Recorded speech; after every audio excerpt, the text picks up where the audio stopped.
जय माँ दुर्गे। आप सभी को नवरात्रि की बहुत बहुत शुभकामनाएं। मैं हूं आपके साथ प्रियंका तिवारी और स्वागत करती हूं आप सभी का आज के इस नए वीडियो में। आज मैं आपको देवी भागवत पुराण में वर्णित नवरात्रि की व्रत कथा सुनाने जा रही हूं। साथ ही साथ आप स्क्रीन पर माता दुर्गा की पूजा भी देख पाएंगे। तो चलिए व्रत कथा प्रारंभ करते हैं। देवी भागवत पुराण में वर्णित नवरात्रि व्रत कथा। व्यास जी कहते हैं, प्राचीन समय की बात है। एक निर्धन वैश्य था, वह महान दुखी था। राजन, कौशल देश के किसी सज्जन ने उसका विवाह भी कर दिया था और उसके बहुत से बाल बच्चे भी हो गए थे, पर उनकी भूख कभी शांत नहीं होती थी। उसके लड़के सायंकाल में कभी कभार किसी प्रकार से ही थोड़ा बहुत भोजन पाते थे। वैश्य भी थोड़ा बहुत कुछ खा लेता था, लेकिन भूखे रहते हुए वह सर्वदा दूसरे के कार्यों में तत्पर रहता था। यूँ बड़ी कठिनाई से कुटुंब का भरण पोषण चलता था। उस वैश्य के मन में अपार चिंता रहती थी, परंतु फिर भी वह सदा धर्म में ही तत्पर रहता था।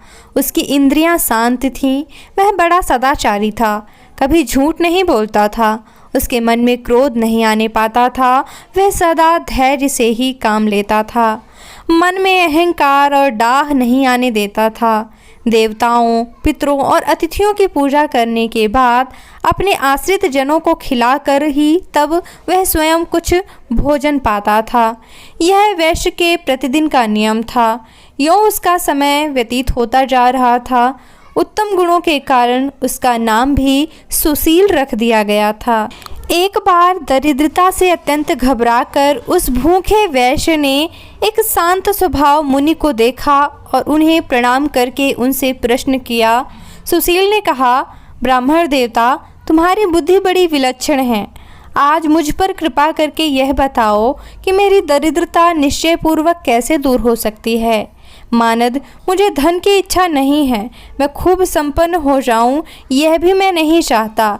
लेकिन द्विजवर, तुमसे पूछने का मेरा इतना ही अभिप्राय है कि कुटुंब का भरण पोषण करने की शक्ति मुझ में आ जाए।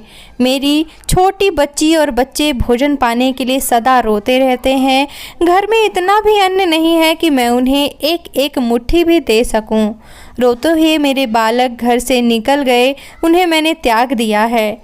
अतः अब मेरे हृदय में आग सी लग गई है, परंतु धन के अभाव में मैं कर ही क्या सकता हूँ। मेरी लड़की विवाह योग्य हो गई है, मेरे पास धन ही नहीं है, मैं क्या करूँ। द्विजवर, इसी से मेरा मन चिंता के समुद्र में गोते लगा रहा है। हे दयानिधे, तुमसे कोई बात छिपी नहीं है। विप्र, अब तुम तप, दान, व्रत, मंत्र एवं जप कोई भी ऐसा उपाय बतलाओ जिससे मैं अपने आश्रित जनों का भरण पोषण सुचारू रूप से कर सकूं। बस मुझे इतना ही धन चाहिए, अधिक धन के लिए मैं प्रार्थना नहीं करता। महाभाग, तुम्हारी कृपा से अब मेरा परिवार सुखी हो जाए, इस तरह से सोच समझकर कोई उपाय बतलाइए। व्यास जी कहते हैं, राजेंद्र, इस प्रकार सुशील वैश्य के पूछने पर उत्तम व्रत का पालन करने वाले उस ब्राह्मण को बड़ी प्रसन्नता हुई और उसने वैश्य से कहा, वैश्यवर, तुम अब श्रेष्ठ नवरात्र का व्रत करो। इसमें भगवती जगदम्बा की पूजा, हवन और ब्राह्मण भोजन कराना होगा। वेद का पारायण, भगवती के मंत्र का जप और होमादि सभी कार्य होते हैं, किंतु इस समय तुम अपनी शक्ति के अनुसार ही सभी कार्य करो। तुम्हारा कार्य अवश्य ही सिद्ध होगा। वैश्य, जगत में इससे बढ़कर कोई दूसरा व्रत है ही नहीं। इस परम पावन सुखदायी व्रत को नवरात्रि का व्रत कहते हैं। इस व्रत के सर्वदा पालन करने से ज्ञान और मोक्ष तक सुलभ हो जाते हैं, सुख और संतान की वृद्धि होती है तथा शत्रु के पैर नहीं टिक सकते। भगवान राम को भी जब वनवास की प्राप्ति हुई थी, माता सीता का उनसे वियोग हो गया था। उस समय किष्किंधा में उन्होंने इस व्रत को किया था।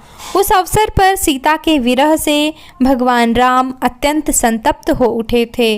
उन्होंने नवरात्रि व्रत करके ही भगवती जगदम्बा की विधिवत उपासना की, तब उन्हें जनक नंदिनी सीता की प्राप्ति हुई थी।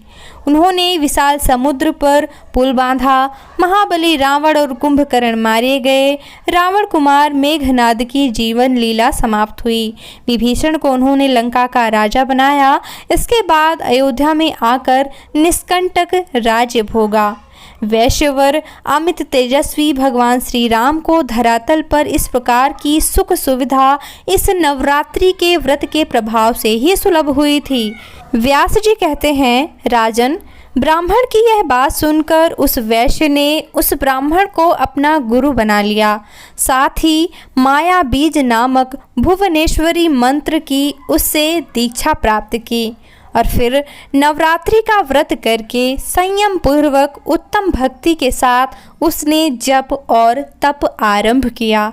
अनेकों प्रकार के सामान यथाशक्ति एकत्रित करके उस वैश्य ने उस सामान से भवानी यानी जगत जननी जगदम्बा की आदर पूर्वक पूजा की और इससे प्रसन्न होकर माता दुर्गा ने उस वैश्य की गरीबी दूर कर दी।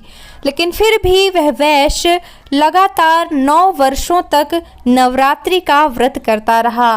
9वें वर्ष के नवरात्र में अष्टमी के दिन आधी रात के समय भगवती स्वयं प्रकट हुई और उन्होंने वैश्य को दर्शन भी दिए। साथ ही विविध प्रकार के वर देकर उन्होंने उस वैश्य को कृतकृत्य कर दिया। जिस प्रकार से माता दुर्गा ने वैश्य की सभी मनोकामनाएं पूरी की, उस प्रकार से सभी भक्तों की मनोकामनाएं माता दुर्गा की कृपा से पूर्ण हों। बोलो दुर्गा मैया की जय, जगत जननी जगदम्बा मैया की जय। नवरात्रि व्रत कथा समाप्त हुई। इसी तरह सभी व्रतों की कथाएं सुनने और पूजा पाठ के वीडियो देखने के लिए हमारे चैनल पर एक बार ज़रूर आइएगा। इस वीडियो को देखने के लिए बहुत बहुत धन्यवाद। जय माँ दुर्गा। ओम नमः शिवाय।